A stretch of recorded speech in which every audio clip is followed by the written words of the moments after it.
विशतमाहेन्द्रं दमित्वा विमदं ह्रदात् रसह्योद्वास्य यमुनां चक्रे असौ निर्विशोदकम्. Translation.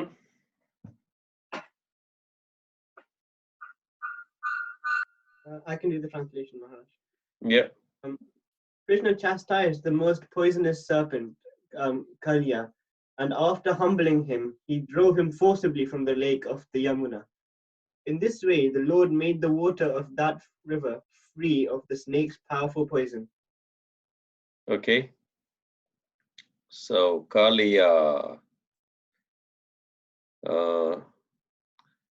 very interesting pastime, because Kalya was probably the only demon who was not killed by Krishna, but he was drove forcibly from the lake of Yamuna. So very interesting why Kalya was not killed, because he was actually a devotee from his past life. And Garga Samhita is describing how there were two sages, Vedashira and Ashashira, in Himalayan mountains. And Vedashira was meditating in Himalayas. And then Ashashira appeared there, and he wanted also to meditate there. And Vedashira, instead of welcoming him, he started telling, "What are you doing here? You should find some other place." And Ashashira was very upset, and he said, "You, instead of welcoming me, you're hissing like a snake. So I curse you to become a snake in your next life." And Vedashira was upset, and he said, "And you're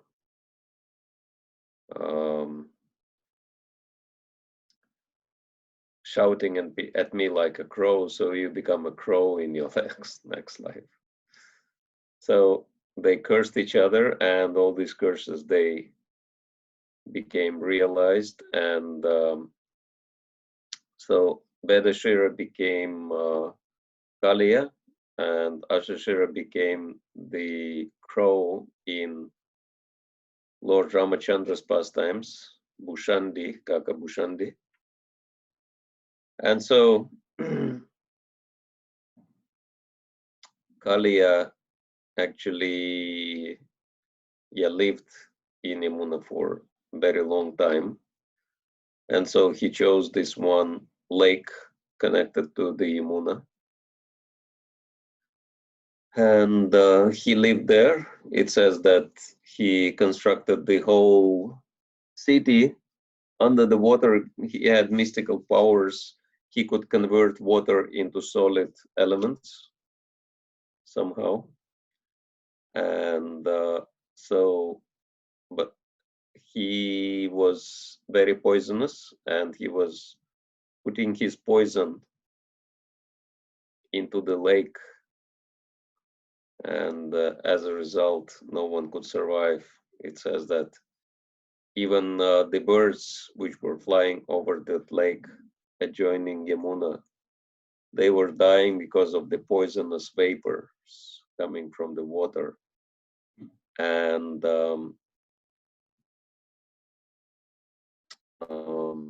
yeah, even trees around the lake died because of poison. And there was only one tree which survived. And it said Garuda sprinkled nectar on this tree when he was flying over it.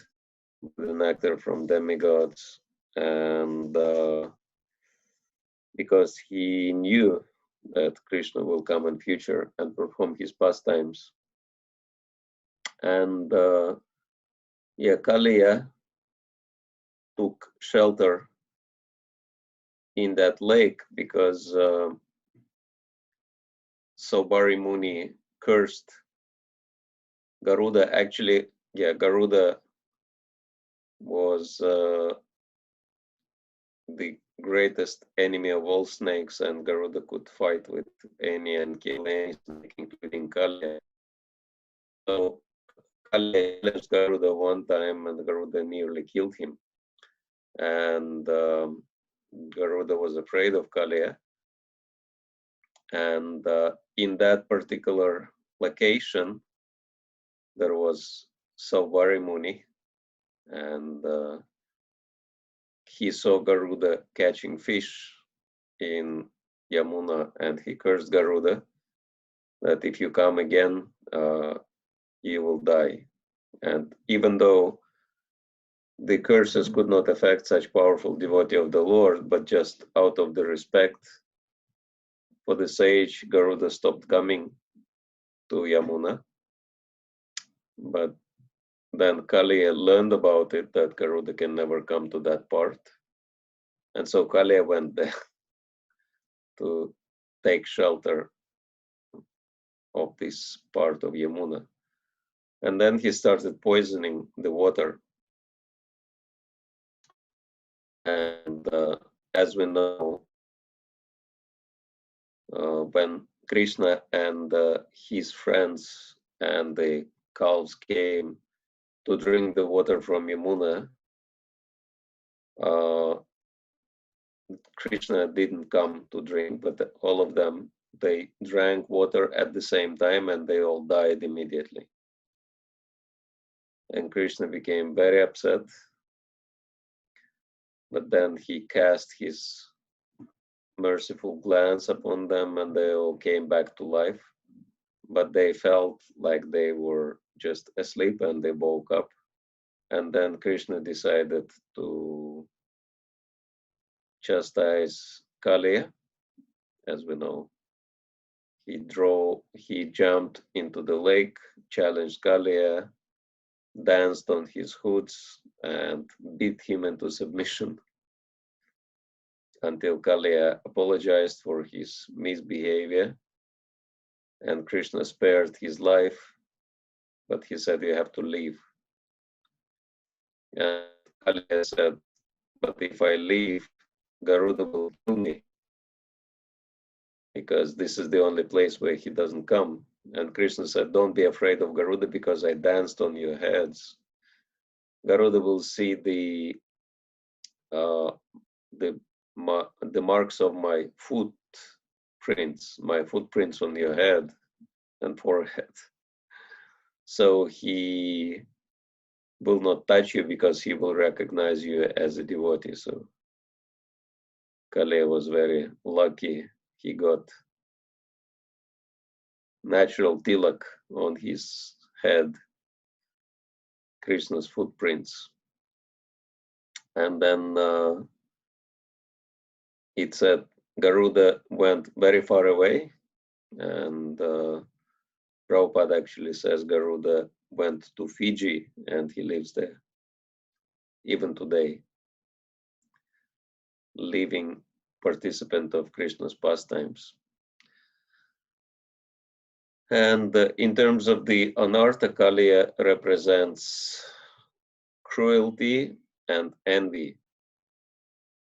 And envy is something which brought us to this. And envy is one of the biggest things which keeps us in this world. And envy towards Krishna manifests in envying everybody else, because normally we envy those people who have something better than us, right? Have something more than us. We don't have any envy towards, like beggars on the street and some really unfortunate people, we have pity on them or we just ignore them, whatever case may be according to our modes.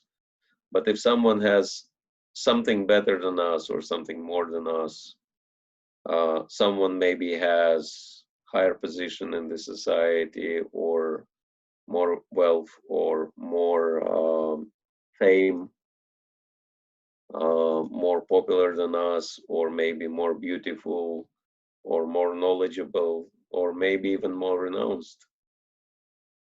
And so immediately envy comes, and envy means I want to drag this person down. And so envy results in fault finding and criticizing. It says that there are two ways how to make ourselves more pure. Of course, one way is to purify ourselves, but the second way is to throw dirt on everybody else and throw dirt on others, and then comparatively, we might look more pure or something. So, and this is what many people do. They find faults with those who have some position in the society, and in this way they try to establish their superiority above these people. So it's kind of illusory exercise of power, exercise of illusory power. Of course, we all want to become powerful. At the end of the day, we came to this world to become gods. And if we envy anybody or criticize anybody in this world, we actually envy Krishna, and because it is Krishna who gave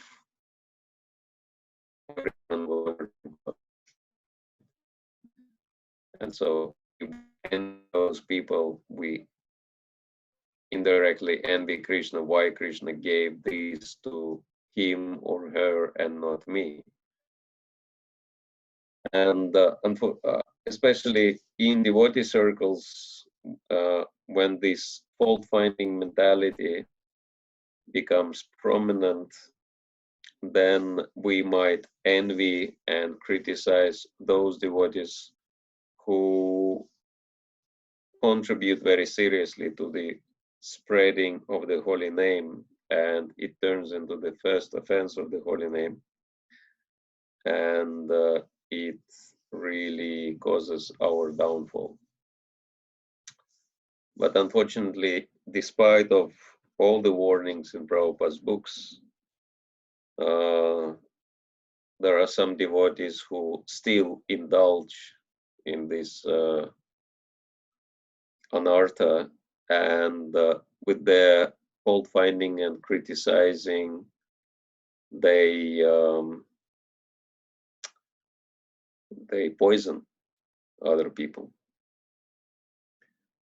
So yeah, we can say that Yamuna is the realm of devotional service, and everything is interlinked, interconnected. Yeah, we have our Hare Krishna movement or Krishna consciousness movement in the same way as the river moves. So our movement is also consisting of spiritual practitioners and spiritual elements. So it's a spiritual movement in the material world. But if someone who has this envious mentality enters into the movement, then they start spreading this poison of fault finding. And of course, it is not difficult to find faults in anyone. Shishupal found faults in Krishna in no time. So if somebody really wants to find fault, he will always find. But yeah, they also poisoning other devotees with this fault-finding mentality. And what is the result? That it may result in spiritual death, which is even much worse than material death, because material death is only for one lifetime, but spiritual death can result in many lifetimes of misery. And so there is no purport in here, but Vishwanath Chakravarti says also like one sentence. Here the coward man mean to say, how could this little boy humble the most poisonous king of snakes so that he left the lake? All right, so if there are any questions on the topic, we can discuss later towards the end of our class and move to the next text 13, Sanskrit. दुष्ट्यजश्चानुरागोऽस्मिन् सर्वेषां no व्रजौकसां नन्दते तनयेऽस्मासौ तस्याप्यौत्पत्तिकः कथम्. Translation. Dear Nanda, how is it that we and all the other residents of Raj cannot give up our constant affection for your son? And how is it that he is so spontaneously attracted to us? Purport. I can read the purport, Maharaj. Yeah. The very word Krishna means the all-attractive one. The residents of Vrindavan could not give up their constant love, anuraga, for Lord Krishna. Their attitude toward him was not particularly theistic, because they were unsure whether he was God or not. But he attracted all their love precisely because as God, he is the all-attractive person, the supreme object of love. The cowherd man also asked, how is it that young Krishna feels such constant love for us? In fact, the Supreme Lord loves all living beings who are eternally his children. At the end of the Bhagavad Gita, Lord Krishna dramatically declares his affection for Arjuna and urges Arjuna to reciprocate that love by surrendering to him. Sri Chaitanya Mahaprabhu, in his prayers to Lord Krishna, states, Atadrishi tava kripa bhagava mamapi durdevam idrisham ihajani nanuragaha. My Lord, you are so merciful to me, but I am so unfortunate that love for you has not awakened within me. Shikshastika 2. In this statement, Sri Chaitanya Mahaprabhu also uses the word anuraga. Our misfortune is that we cannot reciprocate that anuraga or loving affection that the Lord feels for us. Although we are infinitesimal and insignificant, and the Lord is infinitely attractive, somehow we do not give him our love. We must accept the responsibility for this foolish decision, since to surrender to God or, Or no. Since to surrender to God or not is the essential expression of our free will. The Krishna consciousness movement provides an efficient, systematic program to help conditioned souls revive their original blissful consciousness, which is love of God, Krishna consciousness. The intricacies of Krishna consciousness are so wonderful that even Krishna's eternal associates, the residents of Vrindavan, are astonished by them, as shown by these verses. Okay, thank you. So we have commentary by Srila Vishwanath Chakravarti Thakur. He says, the wonderful activities of the child were given as evidence to prove that Krishna is God. In this verse, the cowherd men speak to show how they are all united in their devotional feelings towards Krishna. They said, though Krishna is your child, not ours, our loving affection, anuraga towards him, is very strong. We have parental affection for him, the boys have brotherly love for him, and all the male and female birds and forest animals have strong affection for Krishna too. In all cases, that affection is increasing in newer ways and at every moment. Our attraction is natural and we cannot give it up, even though we now see that Krishna has the qualities of God. One has more affection for one's own body than wealth and children, and more affection for one's soul than one's body, and more affection for the Paramatma than one's own soul. Thus, Krishna must be the Paramatma, otherwise, such affection could not be possible if Krishna were a mere human being. Nanda Maharaj replied, but if you conclude that Krishna is the Paramatma, then how is it possible for Paramatma to have such natural attraction towards the Brajabasis and the animals of the forest? Being the self-satisfied Paramatma, Krishna should be indifferent to everything. How could he feel such constant love for us who are absorbed in material life? So very interesting that Nanda Maharaj says we're absorbed in material life, even though they're pure devotees. At the same time, those who are not on this level, they think themselves we are really devotees. So again, this Daniels-Kruger effect plays here. And yeah, the reason why Krishna is so affectionate towards Brajabas is because they're so affectionate towards them, and because they are more affectionate, Krishna becomes more affectionate and they become more affectionate. And so it becomes a competition of affection.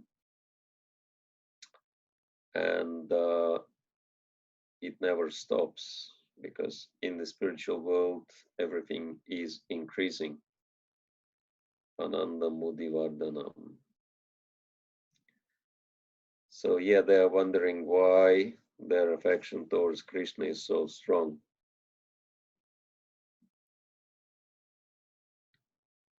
Yeah, because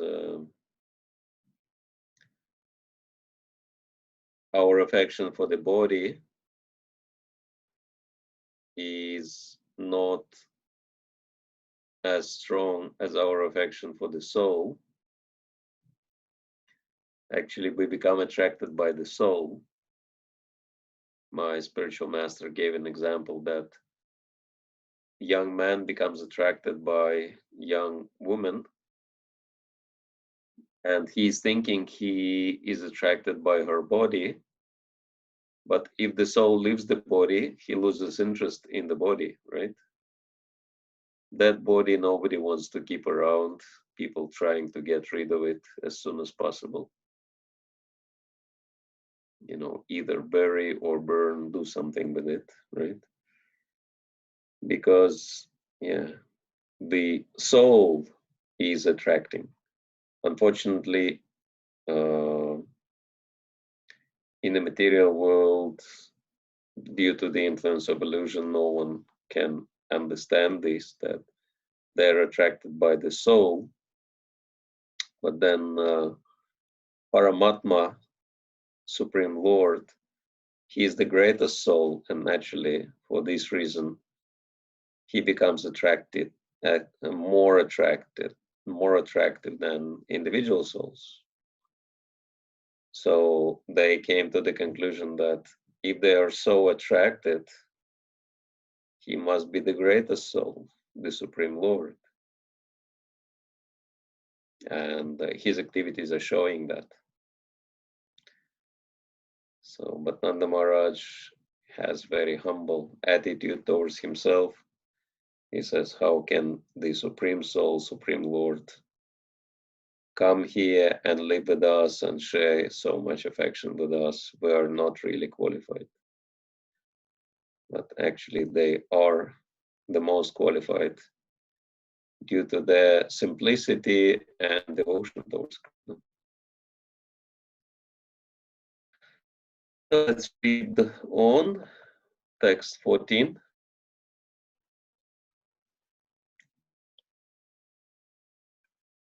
क्वासक्तहायनो बालः क्व महाद्रिविधारणं ततो no जायते शङ्खव्रजनाथ तवात्मजे.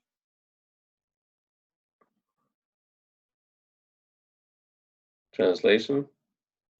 On the one hand, this boy is only 7 years old, and on the other, we see that he has lifted the great hill Govardhan.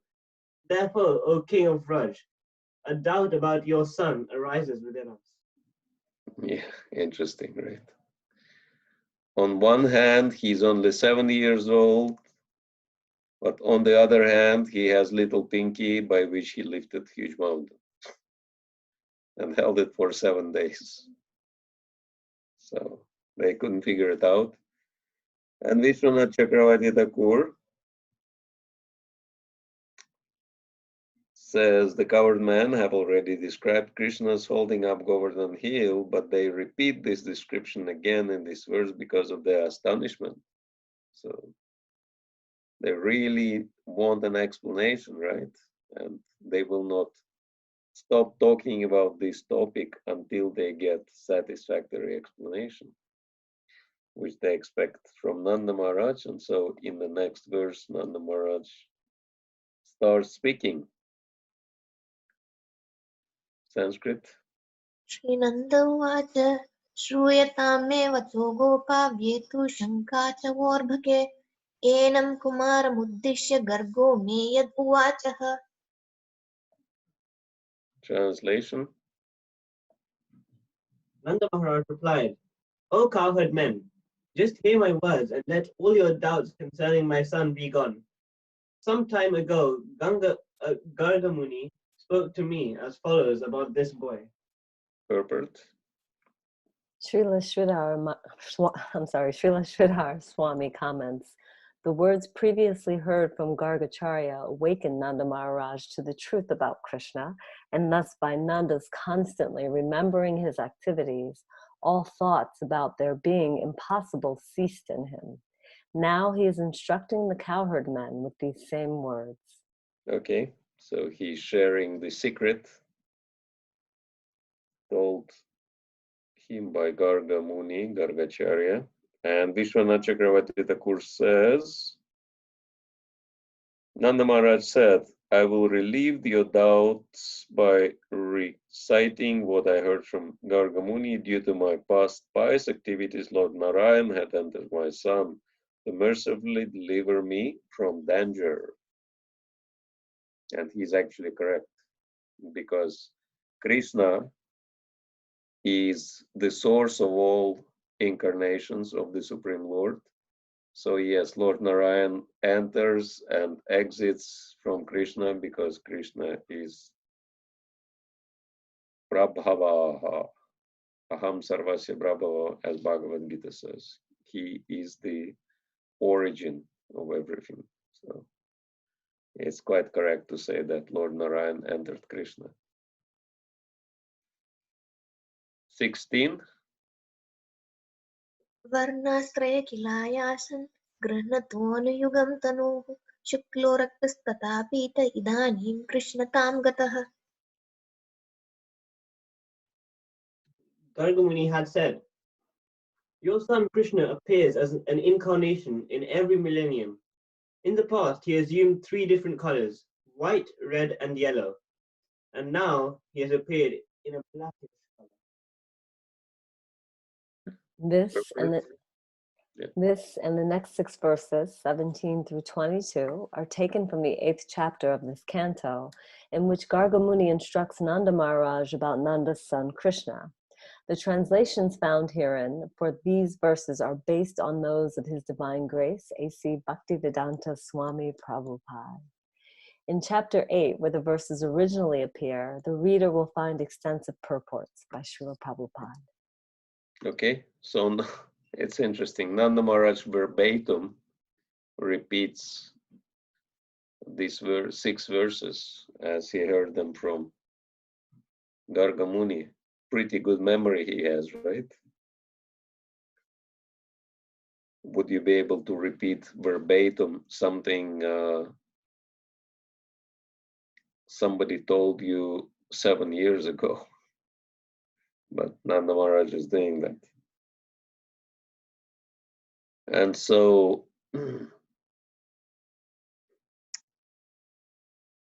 Vishwanath Chakravarti Thakur explains this, and the next 6 verses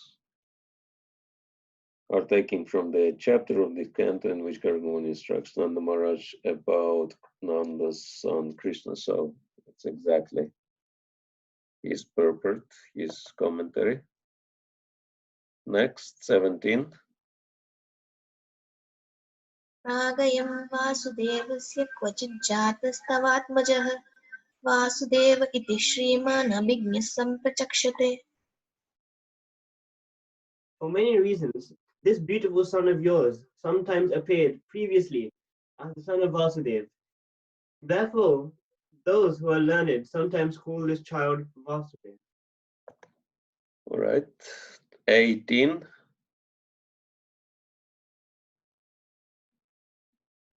बहूनि सन्ति नामानि रूपाणि च सुतस्य ते गुणकर्मानुरूपाणि तान्यहं वेद no जनाः.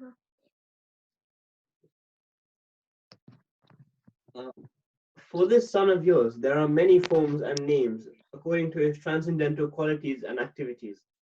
These are known to me, but people in general do not understand them. Mhm.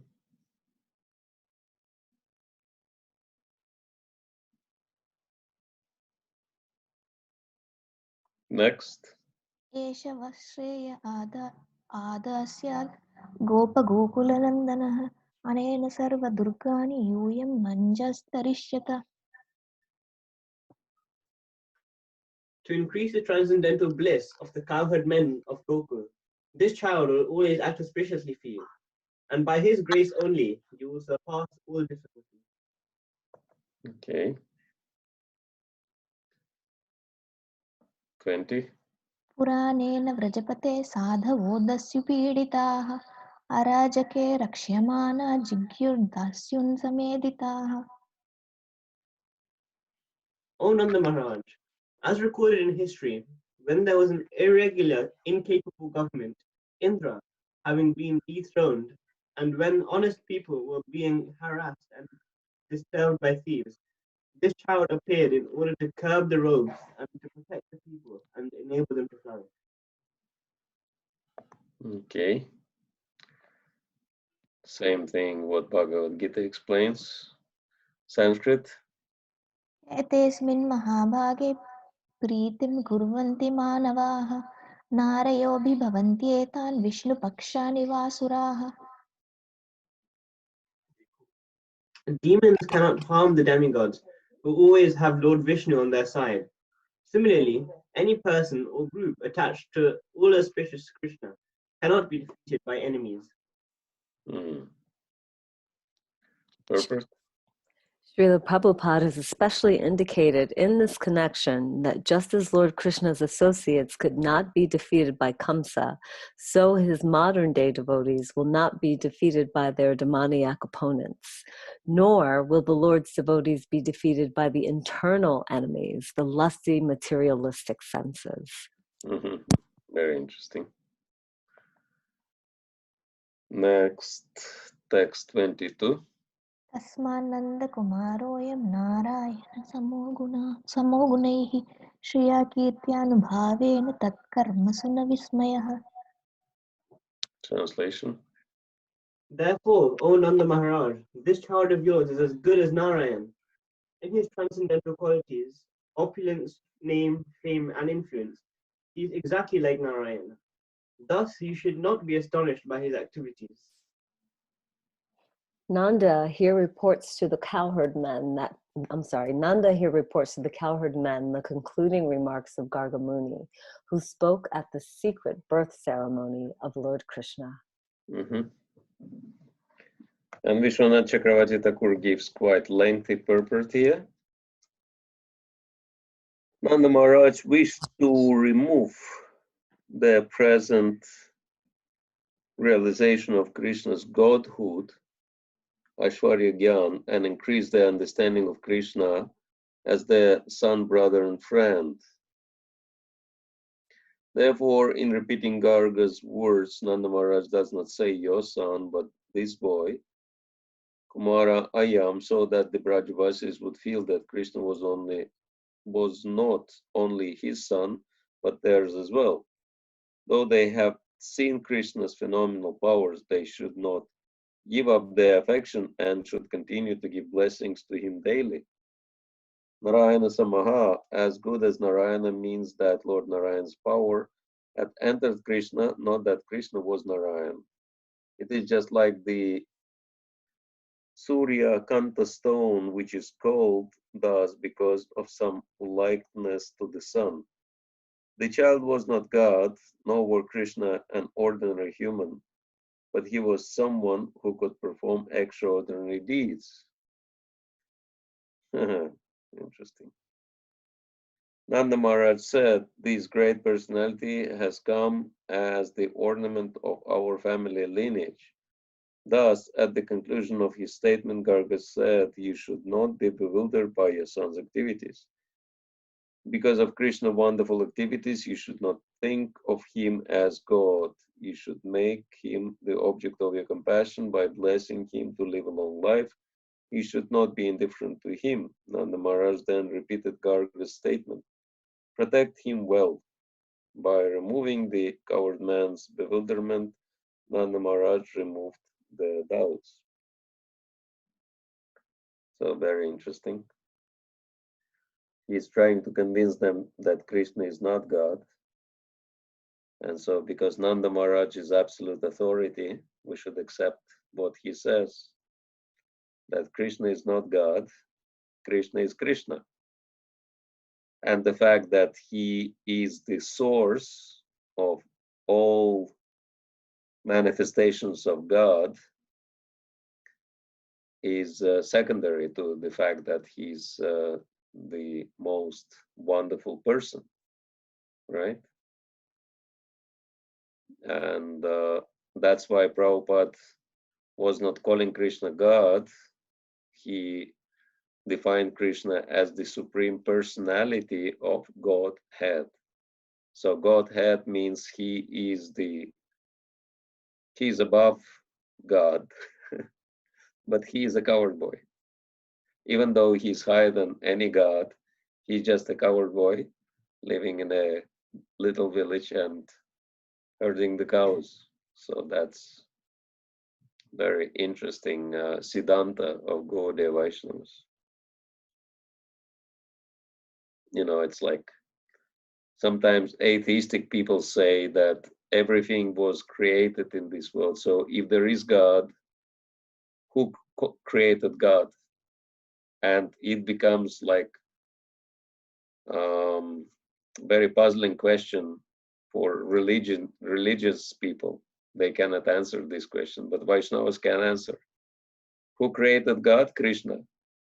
So who is Krishna? A coward boy living in a little village in Vrindavan and herding cows and doing all kinds of interesting things. So you want to know who is Krishna? Read Bhagavatam, read Krishna book. All right, so 10 minutes before 8, we can break for questions or comments, if there are any.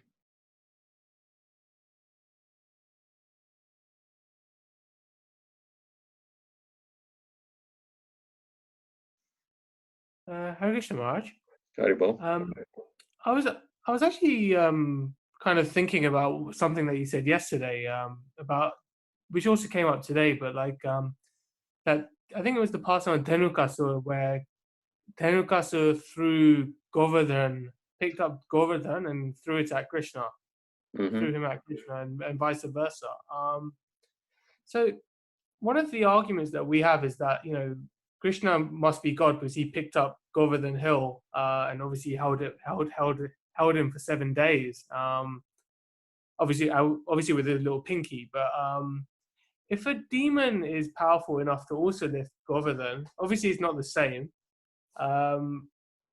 Yeah, how can we still argue that, or should the argument also then come that Krishna so easily, or Balaram so easily killed the demon that could lift Govardhan? You know, like I don't know. It's a bit. puzzling in one sense that a demon could actually lift up Govardhan. Yeah. Well, it just shows the power of the demon, but demon could lift Govardhan and throw Govardhan at Krishna. You know, like, for example, we can pick a brick, right? And throw the brick at some good distance, maybe, right? Few yards or whatever. Yeah.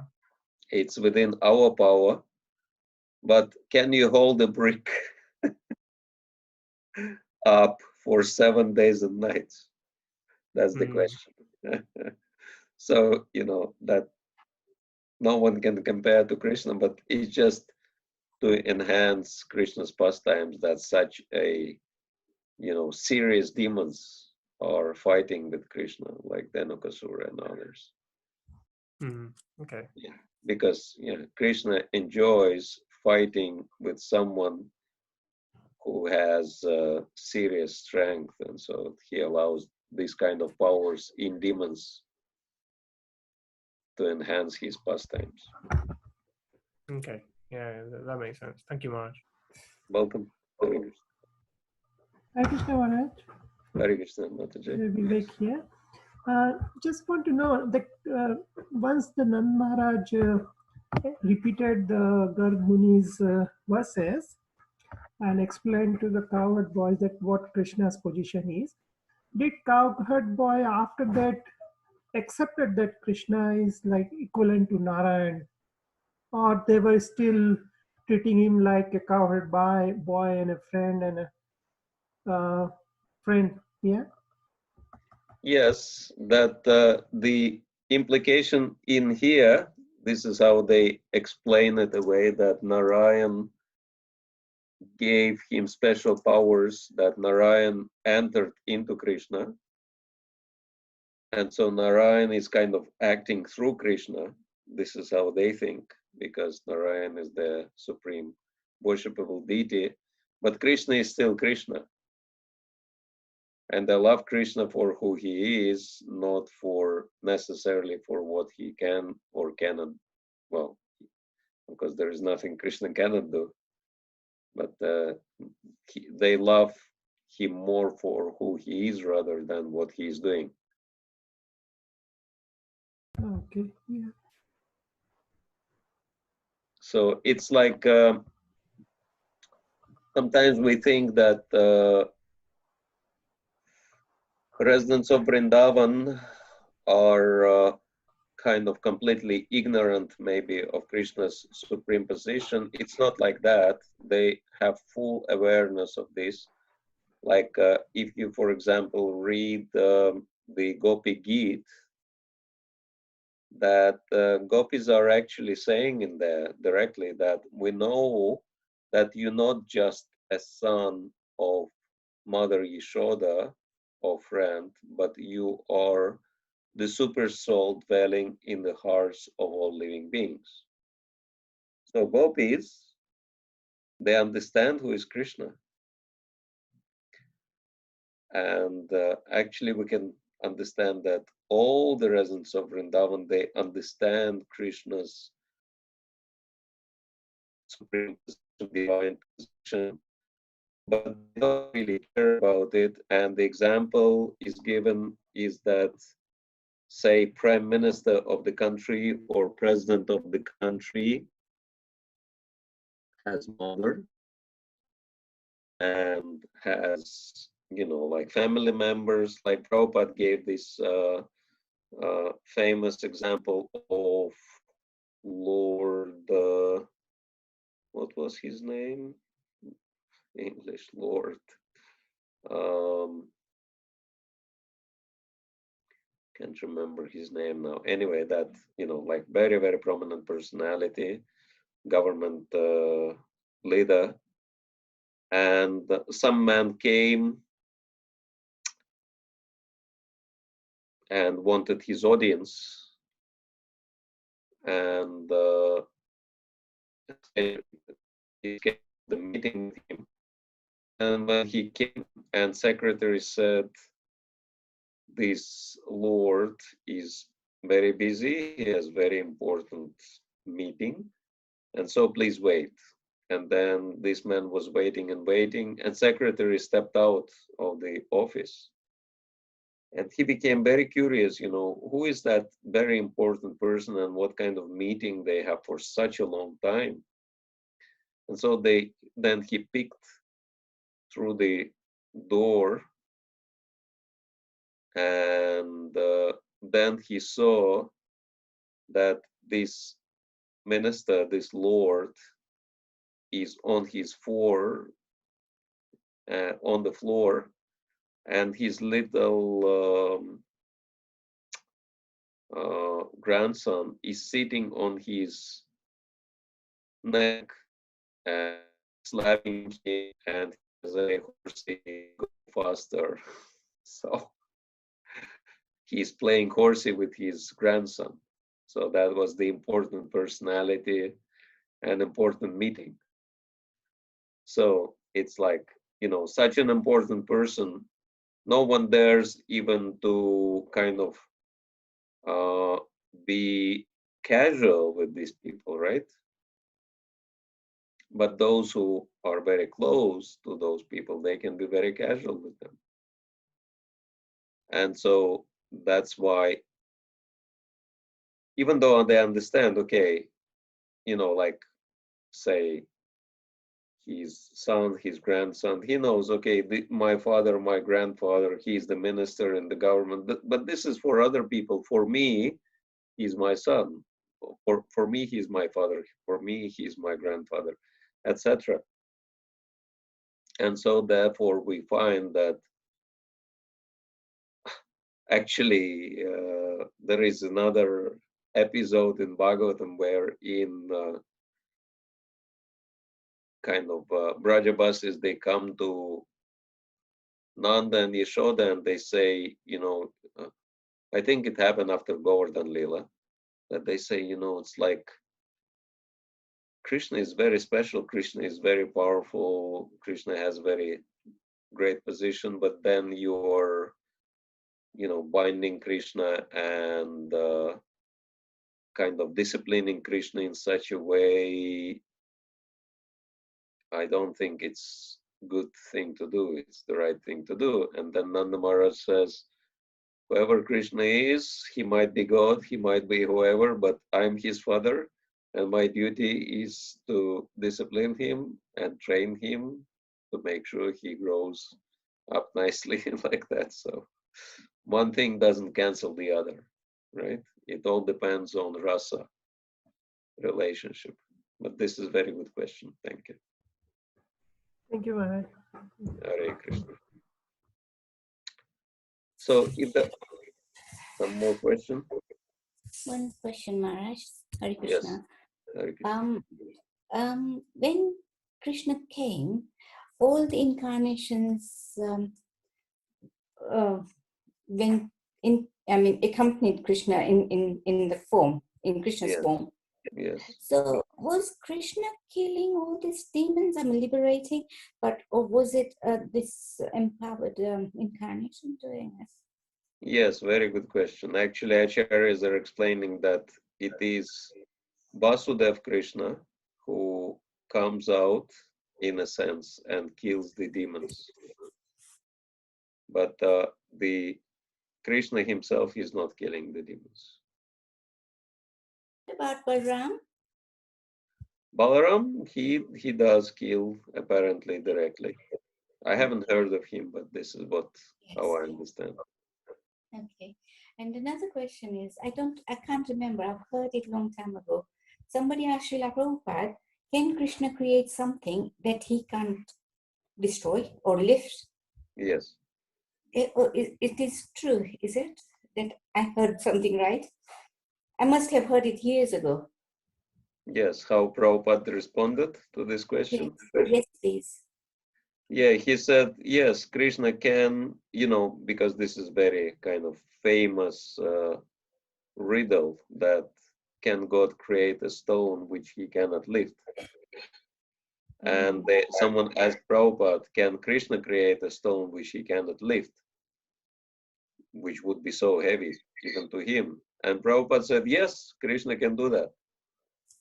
But next second, he will become so powerful that he would be able to lift that stone also.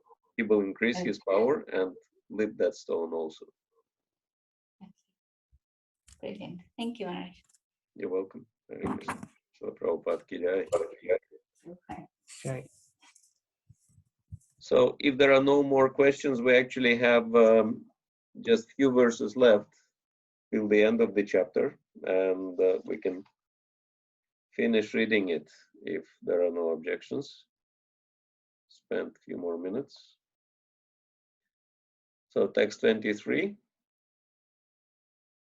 इत्यद्धा मां समादिश्य गर्गे च स्वगृहं गते मन्ये नारायणस्यांशं कृष्णम् अक्लिष्टकारिणम्. Nanda Maharaj continued, after Garga Rishi spoke these words to me and returned home, I began to consider that Krishna, who keeps us free from all trouble, is actually an expansion of Lord Narayan. Okay. So Vishwanath Chakravarti Thakur explains, Nanda Maharaj continued, I consider Krishna who removes our suffering to be invested with Lord Narayan's power. Narayanasya Amsham. Right, next, text 24. इति नन्दवचः श्रुत्वा गर्गगीतं व्रजौकसः मुदितानन्दम् आनर्चुः कृष्णं च गतविस्मयाः. Sukadeva Goswami continued, having heard Nanda Maharaj relate the statements of Garga Muni, the residents of Vrindavan became enlivened. Their perplexity was gone, and they worshipped Nanda and Lord Krishna with great respect. Srila Jiva Goswami explains that in this verse, the word anarchuha, or narchu, indicates that the residents of Vrindavan honored Nanda and Krishna with such offerings as fragrances, garlands, and garments brought from their homes. Srila Vishwanatha Chakravarti Thakur adds that the residents of Vrindavan honored Nanda and Krishna with loving offerings of jewels and gold coins. Apparently, Lord Krishna was playing in the forest when this conversation took place. So when he returned home, the residents of Vrindavan encouraged him by decorating him with beautiful yellow garments, necklaces, armlets, earrings, and crowns, and by shouting, all glories to the jewel of Vrindavan. Thank you. 25. देवे वर्षति यज्ञविप्लवरुषा वज्रास्मवर्षानिलये सीदत्पालपशुस्त्रियात्मशरणं दृष्ट्वानुकम्प्यामुत्स्मयन् उत्पाद्यैककरेण शैलमबलो लीलोचिलीन्द्रं यथा बिभ्रद्गोष्ठमपान्महेन्द्रमदभित् प्रिया न इन्द्रो गवाम्. Translation. Indra became angry when his sacrifice was disrupted, and thus he caused rain and hail to fall on Gokul, accompanied by lightning and powerful winds, all of which brought great suffering to the cowherds, animals, and women there. When Lord Krishna, who is by nature always compassionate, saw the condition of those who had only him as their shelter, he smiled broadly and lifted Govardhan with just one hand, as a small child picks up a mushroom to play with it. Holding up the hill, he protected the cowherd community. May he, Govinda, the lord of the cows and the destroyer of Indra's false pride, be pleased with us. The word Indra means lord or king. Thus, in this verse, Krishna is pointedly called Indrogavam, the lord of the cows. In fact, he is the real Indra, the real ruler of everyone, and the demigods are merely his servants, representing his supreme will. It is apparent from this and the previous verses in this chapter that Lord Krishna's lifting of Govardhan Hill made quite an impression on the simple cowherd men of Vrindavan, and they repeatedly remembered his feat. Certainly, anyone who soberly and objectively considers the activities of young Krishna will surrender to him and become his eternal devotee in loving devotional service. That is the rational conclusion one should come to after reading this chapter. Does it mean we're all irrational? Thus, and the purpose of the humble servants of His Divine Grace, A.C. Bhaktivedanta Swami Prabhupada, to the 10th canto, 26th chapter of the Srimad Bhagavatam, entitled Wonderful Krishna. And Vishwanath Chakravarti Thakur also explains, Shukadeva Goswami said, O King Parikshit, may that Krishna who lifted Govardhan and protected the Brajabasis from the disturbances caused by hunger, hail, and rain arising from Indra's wrath, and who expertly initiated the worship of Govardhan to cut down the demigod's pride, be pleased with us. In the same way, may he who protects you from the lightning bolt curse of Shringi's anger with the essence of the Vedas in the form of this Bhagavata, who is expert at starting the sacrifice of listening to the Bhagavatam, and who destroyed the pride of the Brahmanas devoid of bhakti, be pleased with us. In this way, by praying for Krishna's mercy, Shukadeva Goswami indicates that Maharaj Parikshit should apply this to himself. Shukadeva Goswami said, becoming extremely angry over the stopping of his sacrifice, Indra caused torrential rain to inundate Vrindavan, seeing that the animals, men and women who had taken shelter of him alone were severely afflicted with the rain, hail, lightning, and wind. Krishna smiled slightly and effortlessly held Govardhan hill aloft, like a child lifting a mushroom to protect the land of Vrindavan. May the Lord of the cows, Indra Gavam, who destroyed Indra's false pride, be pleased with you, me, and all the assembled listeners. So this is the blessing by Shukadeva Goswami in the end of the chapter to all the listeners of this chapter. Congratulations. Hare Krishna. Hare Krishna Maharaj. Thank you for the class. Quick question. In the previous verse, there was a mention that Krishna is the plenary expansion of Lord Narayan. But I think there is this verse we've heard, which is Ishvara Parama Krishna. So yes, the Krishna is the supreme Lord. Mm-hmm. And here it is saying Krishna is the expansion of Lord Narayan. So how does that reconcile? Yes. Normally, Krishna is expansion of Narayan because it is explained in the Shastra that Krishna is Yuga Avatar. He comes every Dwapara Yuga, and he's black in color. And he is an expansion of Lord Narayan. But once in a day of Brahma, another Krishna comes who is not black, but he is dark blue, right? Shyam Sundar.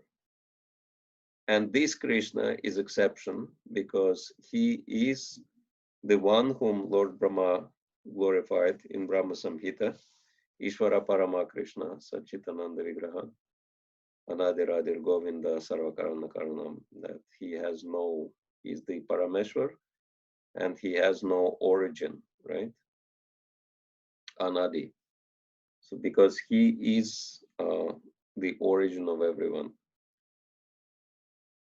So that's the rationale behind the scriptural explanations. That's why this kind of, arguing who is original Narayan or Krishna has no meaning, because sometimes Narayan is the origin of Krishna, but there is another Krishna who is origin of Narayan also. But this is truth which is not known to many people. It is something which is hidden in the Vedas. But of course, the Brajavasis' understanding is that Narayan entered into Krishna, and so Narayan is empowering Krishna to do these kind of things. So this is the idea. Yeah. Thank you, Maharaj. You're welcome. All right, so we finished this chapter, and let me quickly see the schedule. So we will have a break for a while until Wednesday, right? I think it's Tuesday, Maharaj. I added an extra class. Oh, you changed the schedule, right? Yeah, So so I think it's Tuesday, Wednesday, and Friday next week is what we've scheduled. Okay, so Tuesday is the next class, and until Tuesday you have a choice of deciding what exactly you like, whether we continue discussing Bhagavatam or you want any other topic.